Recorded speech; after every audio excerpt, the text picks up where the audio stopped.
Hello दोस्तों, मेरा नाम अमित कुमार है और आप देखना शुरू कर चुके हो RRE news, revolutions for rights and equality news.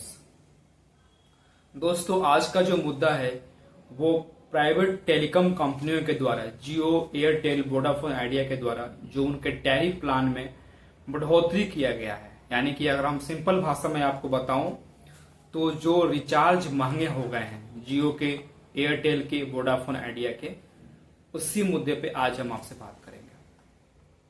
दोस्तों, आप सोच रहे होंगे कि इनके प्लान क्यों महंगे हुए हैं, क्या ये घाटे में चल रहे हैं? जियो कंपनी घाटे में चल रही है, एयरटेल कंपनी घाटे में चल रही है, वोडाफोन कंपनी घाटे में चल रही है। मतलब क्या ऐसा लगता है होगा आपको? मुझे भी ऐसा लगा कि क्यों घाटे में तो नहीं चल रही है। अब मैं बता रहा हूं आपको इन कंपनियों के मार्केट शेयर के बारे में।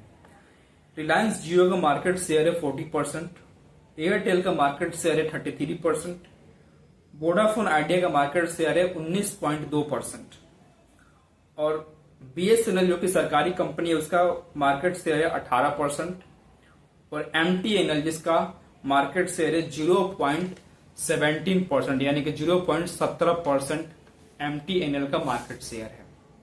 तो कहीं से भी ये प्राइवेट कंपनियां जियो, एयरटेल, वोडाफोन आइडिया घाटे में नहीं है।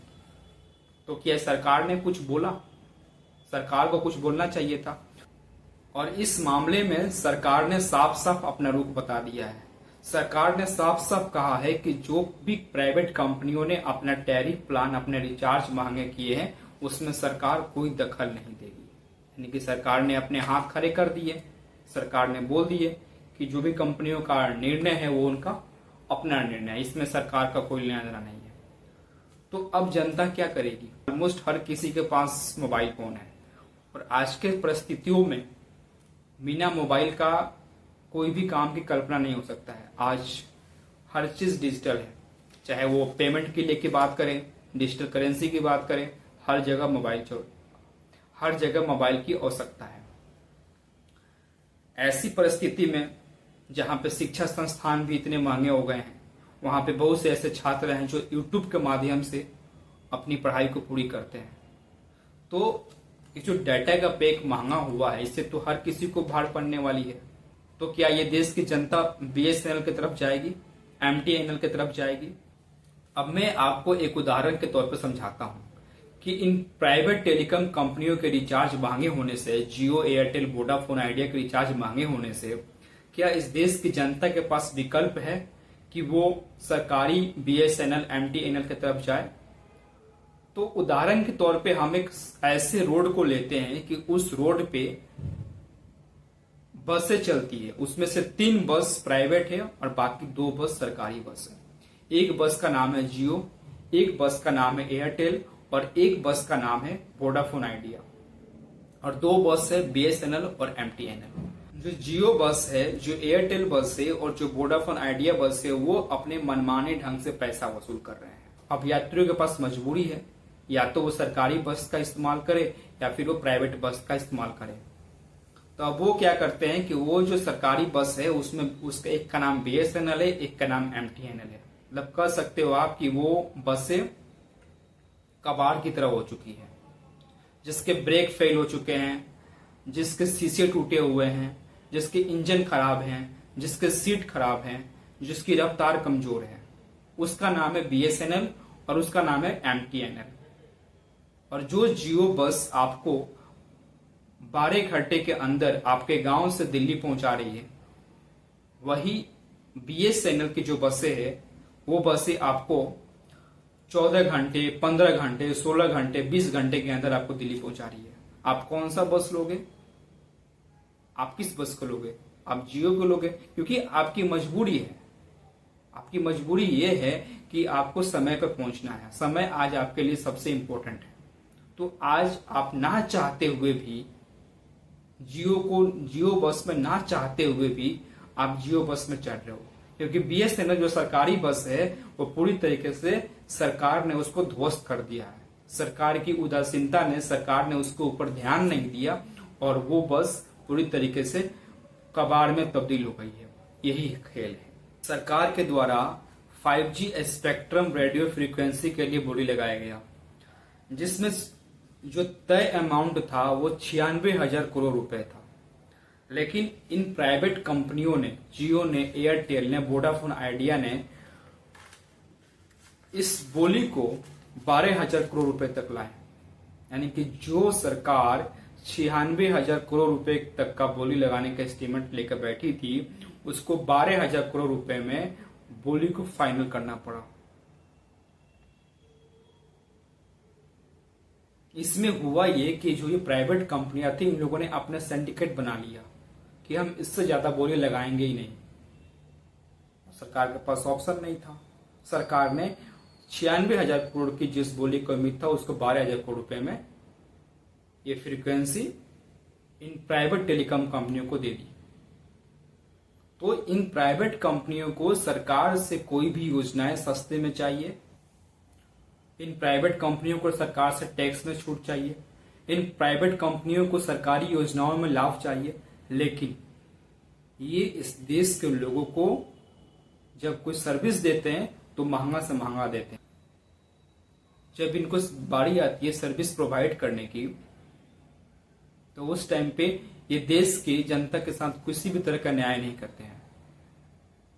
इनको सिर्फ उस टाइम पे अपना प्रॉफिट दिखता है। तो ये है प्राइवेट कंपनियों का, ये है पूंजीपतियों का असली चेहरा। सरकार से चाहिए सस्ता, और जब सर्विस देने की बारी आएगी आम जनता को, तो इनको ज्यादा से ज्यादा मुनाफा कमाना है। अब हम बात करते हैं कि इन सारे परिस्थितियों के होने के बावजूद सरकार क्यों चुप है। क्या सरकार को नहीं दिख रहा है कि ये इस देश के पूंजीपति क्या कर रहे हैं। मैं आपको एक ट्रेन हादसा याद दिलाता हूं जो 2023 में हुआ था उड़ीसा में। उड़ीसा में दो ट्रेनें आपस में टकरा गई थी प्लेटफॉर्म पे, और बगल में दो ट्रेनें और खड़ी थी, जिस कारण से पूरा का पूरा ट्रैक जाम हो गया था। 2 दिन तक जो रेलवे ट्रैक था, वो रेलवे ट्रैक पूरी तरीके से जाम पड़ा रहा। उस रूट में किसी भी ट्रेन का 2 दिन तक परिचालन ठप था। ऐसे परिस्थिति में जिसको भी उड़ीसा जाना था, चाहे उस तरफ जाना था, या फिर आप कह सकते हैं कि जो बंगाल के साइड में, उड़ीसा के साइड में जिनको भी ट्रेवल करना था, उनके पास और कोई ऑप्शन नहीं था। उनके पास कोई ऑप्शन नहीं था सिवाय हवाई जहाज के, एयरलाइंस के। तो वो क्या किए कि वो टिकट करना शुरू किए एयरलाइन से। जिस एयरलाइंस का दाम 5,000 के आसपास था, जिस एयरलाइंस टिकट का प्राइस 5,000 के आसपास था, 10,000 के आसपास था, उस एयरलाइंस टिकट का जो प्राइस था, जो फेयर था, वो बढ़ करके हो गया 50,000 से 1 लाख रुपए। अब लोगों के पास मजबूरी थी, उनको जाना था। उसमें से कुछ ऐसे भी लोग थे जिनके कुछ परिवारजन या फिर कुछ दोस्तगण जो है वो उस ट्रेन हादसे में शिकार हो गए थे। उनको उसको देखने जाना था, मिलने जाना था। अब मजबूरी थी। अब उस मजबूरी में करे तो करे क्या। तो इन प्राइवेट एयरलाइंसों ने क्या किया कि ये उन लोगों की मजबूरी का फायदा उठा करके उनके लाशों पे बिजनेस करना शुरू कर दी। अब सवाल आता है कि सरकार क्या अंधी है, बहरी है, गूंगी है, क्या है सरकार? सरकार को ये सब दिख नहीं रहा है। सरकार को ये सब दिख नहीं रहा है कि कैसे पूंजीपति इस देश के आम नागरिकों का शोषण कर रहे हैं। सरकार है कहां? तब आता है चंदा लो धंधा दो। यानी कि सरकार ने पूंजीपतियों का नमक खाया है, तो पूंजीपतियों के साथ नमक हरामी तो करेगी नहीं। तो जिस पूंजीपति ने सरकार को चंदा दिया है, वो पूंजीपति कमाएगा ही। अब ऐसी सरकार जो पूंजीपतियों के चंदे से बनी हो, उस सरकार से हम क्या उम्मीद कर सकते हैं? और उससे भी परेशान करने वाला बात यह है कि जो विपक्ष की पार्टियां हैं, उसने भी किसी न किसी पूंजीपतियों से चंदा ली हुई है। जो पूंजीपति भारतीय जनता पार्टी को, बीजेपी को 200 रुपए चंदा दिया है, वही पूंजीपति कांग्रेस को 200 के बदले 100 रुपए चंदा दिया है। लेकिन दिया है जरूर, सबको कुछ ना कुछ दिया है। राजनीतिक पार्टी पूंजीपतियों से चंदा लेकर के सरकार बनाई है, वो आम जनता के बारे में सोचेगी?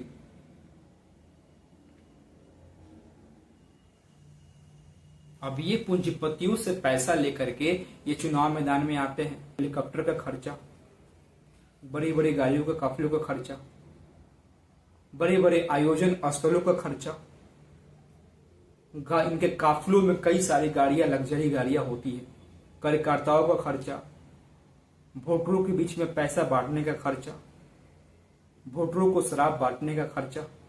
इन तमाम खर्चे कहां से आते हैं? ये तमाम खर्चा आते हैं पूंजीपतियों के द्वारा दिए गए चंदों से। तो जो भी राजनीतिक पार्टी पूंजीपतियों से चंदा लेकर के चुनाव लड़ रही है और उसके बाद से वो सरकार में हो चाहे विपक्ष में हो, आपको उम्मीद भी नहीं कर सकते कि कोई भी राजनीतिक पार्टी जो इन पूंजीपतियों से पैसा लेकर के चुनाव लड़ी है, अगर वो राजनीतिक पार्टी चुनाव जीतती है और अगर सरकार बनाती है तो वो गरीबों के बारे में बात करेगी, वो मजदूरों के बारे में बात करेगी, वो किसानों के बारे में बात करेगी, वो छात्रों के बारे में बात करेगी। हम इस बात का उम्मीद ही नहीं कर सकते हैं, क्योंकि जो भी राजनीतिक पार्टी पूंजीपतियों के पैसों से चुनाव जीती है वो सिर्फ और सिर्फ पूंजीपतियों को फायदा पहुंचाएगी। और पूंजीपतियों का सिर्फ एक ही टारगेट होता है, वो होता है प्रॉफिट कमाना। सिंपल सी बात है, सिंपल सी बात है। उनको जन कल्याण से मतलब नहीं है। और सरकारी संस्थान का मतलब ये होता है कि वो संस्थान जिस पे जनता का अधिकार है, और प्राइवेट संस्थान का मतलब ये होता है कि वो संस्थान जिसमें किसी एक व्यक्ति का या फिर किसी एक कंपनी का, लोगों का कुछ समूह का अधिकार होता है। और प्राइवेट कंपनी का मतलब होता है फायदा, सिर्फ प्रॉफिट। तो सिंपल सी बात को हमें समझना होगा। आज बात सिर्फ जियो कंपनी की नहीं है, आज बात सिर्फ एयरटेल की नहीं है, आज बात सिर्फ वोडाफोन की नहीं है। बात है, मैंने आपको उदाहरण के तौर पर बताया था कि उड़ीसा का ट्रेन हादसा। उड़ीसा का ट्रेन हादसा एक सिर्फ उदाहरण है कि कैसे इस देश के पूंजीपति बिजनेसमैन सिर्फ अपने प्रॉफिट के बारे में सोचते हैं, मानवता के बारे में नहीं। अब मैं आपको बता रहा हूं कि जब ये देश अंग्रेजों से गुलाम हुआ था, उस टाइम पे देश में कई सारी रियासतें थी और ये रियासतें आपस में लड़ती रहती थी। इसका फायदा उठा करके अंग्रेजों ने फूट डालो का नीति अपनाया और इसी नीति पे काम किए और वो देश को गुलाम बनाते चले गए।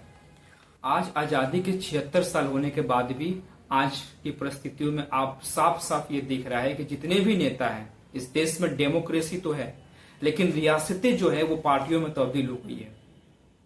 और ये पार्टियां अपने राजनीतिक फायदे के लिए इन पूंजीपतियों से चंदे ले रहे हैं।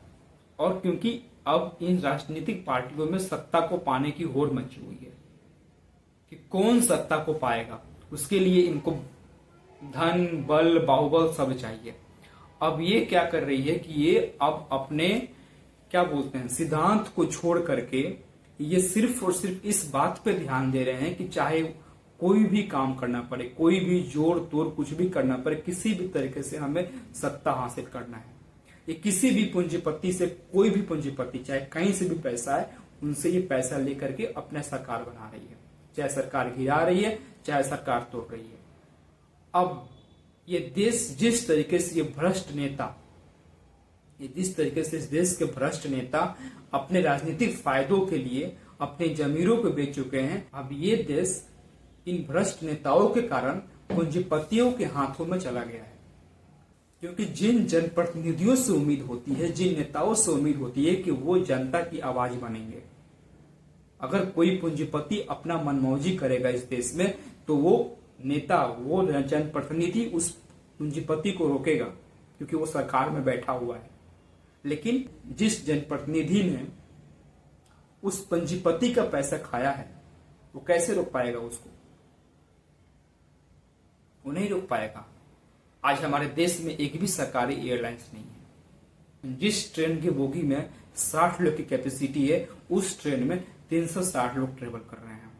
रेलवे को प्राइवेट ठेकेदारों के हाथों में सौंप दिया गया है।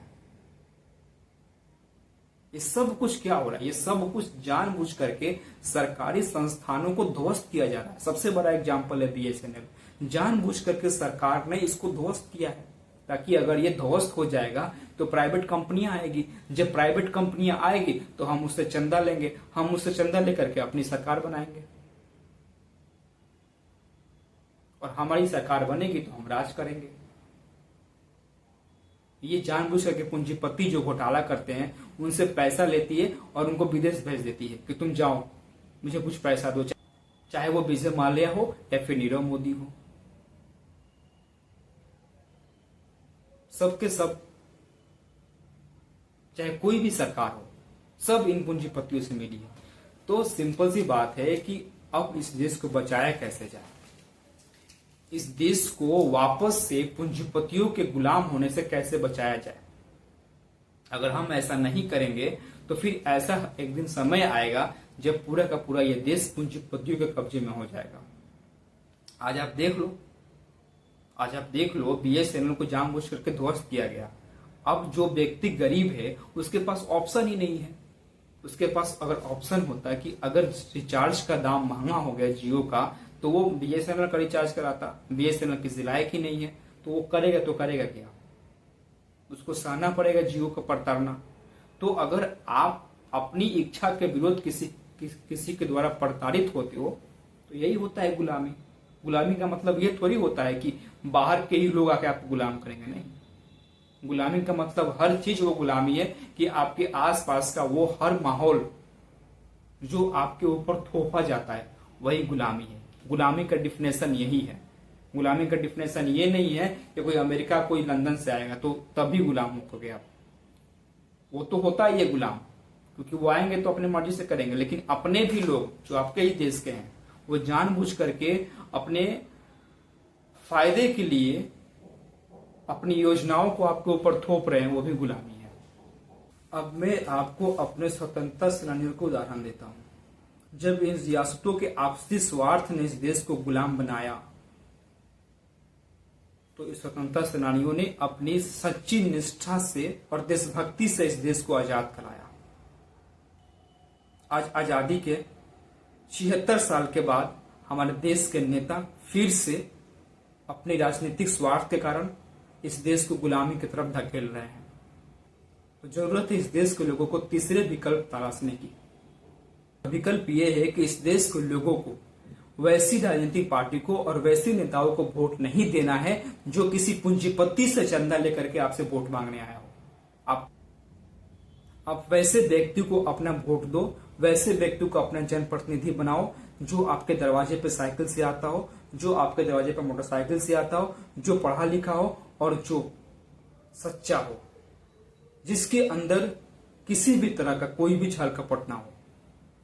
आप बाहुबल और आप पैसा देकर के अगर नेता चुनोगे तो फिर अगर कोई उड़ीसा जैसा ट्रेन हादसा होगा तो आप मजबूर रहोगे आप उस जगह पे जाने के लिए। अगर आपके घर का कोई परिजन उस ट्रेन में हो, आपका कोई जानने वाला उस ट्रेन में हो और आपके पास किसी भी तरह का कोई साधन ना हो वहां पे जाने के लिए, तो आप मजबूर रहोगे इन प्राइवेट एयरलाइंस का और इन पूंजीपतियों का शोषण का शिकार होने के लिए। एक तो आपके परिजन या फिर आपके दोस्तगण उस ट्रेन में मारे गए और उसके बाद से आप इन पूंजीपतियों के शोषण को सहते हुए आप उनके पास जाओगे।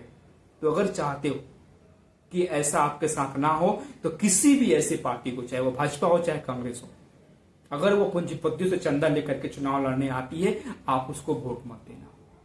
उसके जगह पे आप किसी निर्दलीय को वोट दे देना जो बिना किसी चंदा के चुनाव लड़ रहा हो। अगर चंदा ले भी रहा हो तो आपसे ले रहा हो, चाहे वो 1 रुपया ले चाहे 2 रुपया ले, लेकिन वो आपसे ले रहा है तो आप वैसे व्यक्ति को वोट देना। तभी जाकर के ये देश बचेगा, अदरवाइज ये देश पूंजीपतियों का गुलाम हो जाएगा। Thank you.